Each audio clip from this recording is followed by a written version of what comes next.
नमस्कार प्यारे बच्चों, हम पढ़ रहे हैं एट ग्रेड अभ्यास पुस्तिका। आज हम कर रहे हैं कक्षा 7वीं का हिंदी विषय का पार्ट 3 मेरी वसीयत। इस पाठ के हम प्रश्न उत्तर करेंगे। बहुविकल्पी प्रश्न है। प्रश्न क्रमांक पहला है, गंगा में अस्थियों का विसर्जन करने के पीछे नेहरू जी की गंगा के प्रति मान्यता थी। इसका उत्तर है प्रेम। सी ऑप्शन इसका सही है, प्रेम। दूसरा प्रश्न है, नाकामयाबी शब्द में उपसर्ग है। इसमें ए ऑप्शन सही होगा, ना उपसर्ग है नाकामयाबी में। अति लघुत्तरीय प्रश्न है। प्रश्न क्रमांक तीसरा है, मेरी वसीयत पाठ से नेहरू जी की कौन सी भावना झलकती है। इसका उत्तर है मेरी वसीयत पाठ से नेहरू जी की देश प्रेम और एकता की भावना झलकती है। प्रश्न क्रमांक चौथा है, कामयाबी शब्द में ना उपसर्ग जोड़कर नाकामयाबी शब्द बना है। इसी तरह ना उपसर्ग जोड़कर कोई दो शब्द बनाइए। तो हमने ना उपसर्ग जोड़ के ना धन मुमकिन बराबर कर लिया नामुमकिन, और ना धन राज बराबर हो जाएगा नाराज। इस तरह से दो शब्द बन जाएंगे, नामुमकिन और नाराज। पांचवा प्रश्न है, किसके बदले में कुछ भी दे पाना मुमकिन नहीं है। पाठ के आधार पर बताइए। तो इसका उत्तर है प्रेम के बदले में कुछ भी देना मुमकिन नहीं है।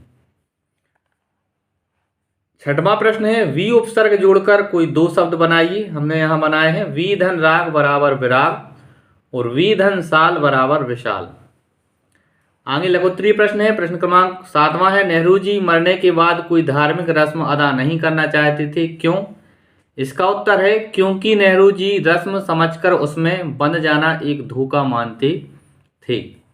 आठवां प्रश्न है, नेहरू जी ने अपनी वसीयत में मरने के बाद भस्म को कहां डाल देने की इच्छा व्यक्त की है। इसका उत्तर है नेहरू जी ने मरने के बाद अपनी भस्म को मुट्ठी भर गंगा नदी में तथा शेष बची हुई भस्म को भारत के उन हिस्सों में डालने की बात कही थी जहां किसान जी तोड़ मेहनत करते हैं।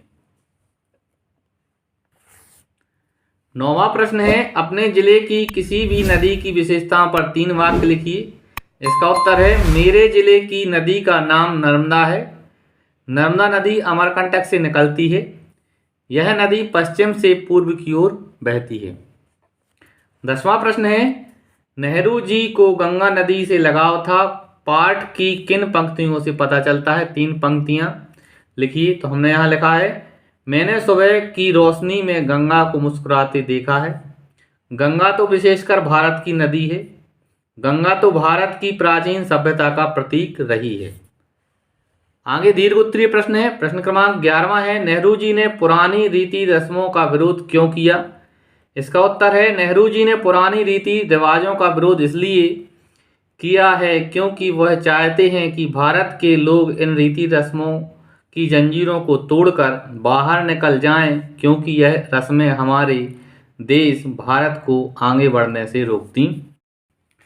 12वां प्रश्न है बच्चों, किन्हीं 2 महापुरुषों के चित्र चस्पा कर उनके बारे में 5-5 वाक्य लिखी। हमने यहाँ एक महापुरुष महात्मा गांधी के बारे में 5 वाक्य लिखे हैं। आप एक और महापुरुष के बारे में लिख सकते हैं और फोटो को चस्पा कर सकते हैं। यहाँ कम लाइनें थी, हमने इसलिए यहाँ एक महापुरुष यानी हमने गांधी जी के बारे में लिखा है। पहली लाइन है, गांधी जी का वास्तविक नाम मोहनदास करमचंद गांधी था। 2 अक्टूबर 1869 को गांधी जी का जन्म गुजरात के पोरबंदर जिले में हुआ था। इस दिन को विश्व में अहिंसा दिवस एवं गांधी जयंती के नाम से जानते हैं। इनके पिताजी का नाम करमचंद गांधी एक दीवान थे। इनकी माताजी पुतलीबाई का धर्म के प्रति काफ़ी झुकाव था। इस तरह से बच्चों हमने इस पाठ के प्रश्नोत्तरों को पूरा किया। अगर आपको वीडियो अच्छा लगे चैनल को सब्सक्राइब करें, वीडियो को लाइक करें। धन्यवाद बच्चों, जय हिंद।